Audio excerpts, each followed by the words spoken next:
Hello guys, आज हम करने वाले हैं लीड कोड का problem number 2419, longest subarray with maximum bitwise AND. तो सबसे पहले समझते हैं इस प्रॉब्लम को कि प्रॉब्लम है क्या, और हम इस प्रॉब्लम को करने वाले हैं big O of N time complexity और big O of one space complexity में। ठीक है, सबसे पहले तो लॉन्गेस्ट सब एरे क्या होती है। सब एरे कोई भी कंटिन्यूस एरे होती है, आप कहीं से भी कोई भी एरे उठा लीजिए, बस वो कंटिन्यूस होनी चाहिए, तो वो एक सब एरे है। और मैक्सिमम बिटवाइज एंड क्या होता है, इसको हम अभी देखेंगे। पहले प्रॉब्लम समझते हैं कि एक हमें नाम से एरे दिया गया है, इसमें हमें सबसे स्ट्रॉन्ग सब एरे ढूंढनी है जिसमें बिटवाइज एंड मैक्सिमम पॉसिबल हो। मान लो बिटवाइज एंड कुछ है, यहाँ पे बी है, तो ऐसा सब एरे खोजना है हमें। मान लो ये वाला सब एरे कि इन सब का एंड कर कर ये बिटवाइज एंड आ जाए, ऐसा लॉन्गेस्ट सब एरे कौन सा है। ठीक है, और हमें उस लॉन्गेस्ट सब एरे की लेंथ को रिटर्न करना है। तो अब देखते हैं कैसे होगा। सबसे पहले तो प्रॉब्लम को ऑब्जर्व करते हैं, क्योंकि इसको ऑब्जर्व करना बहुत इंपॉर्टेंट है। और उससे भी पहले समझते हैं कि एंड की क्या क्या प्रॉपर्टीज़ है। एंड ऑपरेशन में ज़ीरो और ज़ीरो होने पर हमें क्या मिलता है, ज़ीरो मिलता है। ज़ीरो वन होने पे हमें क्या मिलता है, ज़ीरो मिलता है। वन ज़ीरो पे ज़ीरो मिलता है और वन वन पे वन मिलता है। आपको याद कैसे रखना है, अगर दोनों वन हो तो ही वन है, नहीं तो सारे ज़ीरो हैं।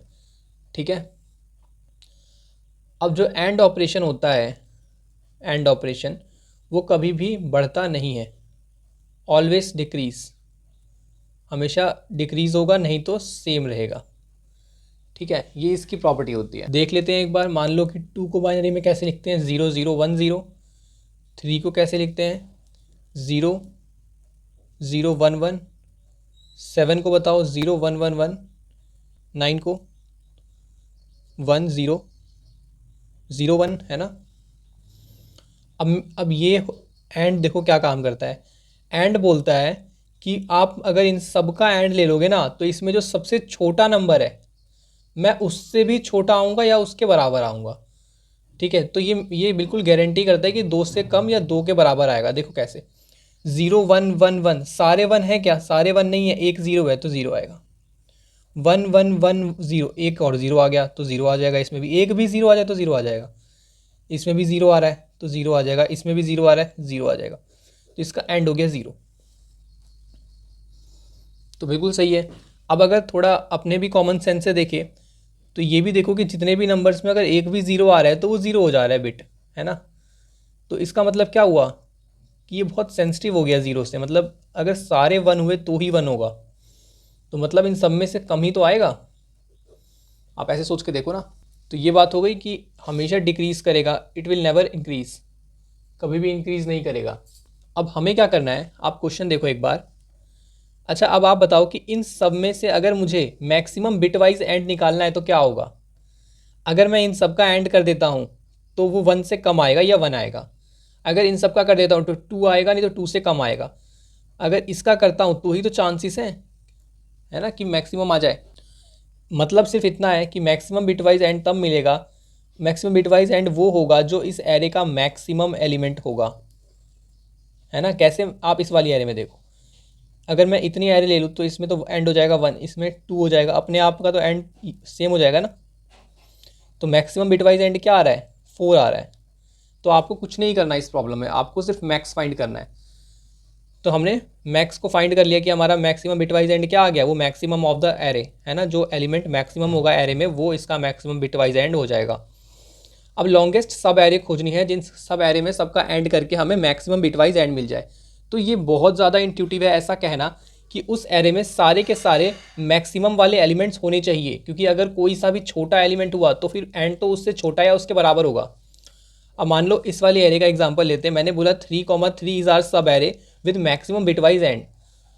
तो क्या ये सही है, बिल्कुल सही है। बट अगर इसके अंदर मैंने एक भी टू रखा तो ये टू से कम या टू के बराबर आ जाएगा। अब ये मैक्सिमम बिटवाइज एंड नहीं दे रहा है। ठीक है, तो अब समझते हैं कि ये कैसे है। मतलब ओवरऑल प्रॉब्लम चाहती क्या है, प्रॉब्लम चाहती है कि हमें कॉन्सिक्यूटिव एलिमेंट्स निकालने हैं, कितने हैं, ये प्रॉब्लम है। सबसे पहले मैक्स एलिमेंट को फाइंड करो। स्टेप क्या होगा, मैक्स एलिमेंट को फाइंड करो। और सेकंड स्टेप होगा कि ये मैक्स एलिमेंट कितनी कॉन्सिक्यूटिवली आ रहा है वो फाइंड कर लो। जैसे यहाँ पे थ्री को फाइंड किया, और थ्री कितनी बार आ रहा है, थ्री आ रहा है एक बार दो बार, है ना। कॉन्सिक्यूटिव कितनी बार आ रहा है, तो वो लॉन्गेस्ट लेंथ हमें निकालनी है, लॉन्गेस्ट लेंथ। आपको प्रॉब्लम समझ में आ गई, आपको अप्रोच समझ में आ गई कैसे करने वाले हैं। मैक्स एलिमेंट निकालना है और मैक्स एलिमेंट कितनी बार कॉन्सिक्यूटिव आ रहा है। जैसे यहाँ पे मान लो 3 3 आ रहा है तो 3 3 2 बार आ रहा है, आगे जाकर कहीं 3 3 5 टाइम्स आ रहा होता साथ में, तो हमारा आंसर हो जाता 5। ठीक है, तो क्वेश्चन बस इतना सा है। अब आप इस क्वेश्चन को खुद से भी कोड करके देख लीजिए, आप कर लेंगे इसको आराम से। अब देखते हैं कि हम इस लॉजिक को अपने कोड में कैसे कन्वर्ट करते हैं। तो हमने निकाल लिया है यहाँ पे मैक्स, मतलब एक मैक्स को इनिशियलाइज कर दिया है, this is called minus infinity, minimum से इनिशियलाइज किया है। एक लूप में हमने मैक्स एलिमेंट फाइंड कर लिया है अपने एरे का, ये क्या होगा, मैक्सिमम बिटवाइज एंड। और करंट लेंथ को 0 इनिशियलाइज कर लिया है, मैक्स लेंथ को 0 इनिशियलाइज कर लिया है। क्यों किया, क्योंकि करंट लेंथ हमारा करंट वाली लेंथ को ट्रैक करेगा कि करंट वाली लेंथ कितनी है। क्या था हमारे पास, एक बार देख लेते हैं, 1 2 1 2 3 3 एंड 2 2। ठीक है, तो हमने एक लूप रन किया है। अगर नम्स आई मैक्स है तो करंट लेंथ को बढ़ाते चलो और मैक्स लेंथ को अपडेट करते चलो, लेकिन जैसे ही अगला एलिमेंट मैक्स के इक्वल नहीं होगा तो करंट लेंथ को वहीं 0 कर दो। क्यों, क्योंकि हमें कॉन्सिक्यूटिव चाहिए, सब एरे चाहिए। अब आप देखो, इसको एक बार ट्राई रन करके देखते हैं। यहाँ पे मान लो आई होगा, ये मेरा करंट लेंथ है, ये मेरा मैक्स है। तो सबसे पहले मैक्स क्या है, मैक्स है इस एलिमेंट इस एरे का 3, तो क्या ये 3 के इक्वल है, नहीं, तो ये 0 रहेंगे, ये भी 0 रहेगा। फिर इस पर आ जाएगा, इसमें भी 0 0 रहेंगे, ये भी 3 नहीं है, ये 3 है, तो ये अपडेट होकर 1 हो जाएगा, ये भी अपडेट होकर 1 हो जाएगा।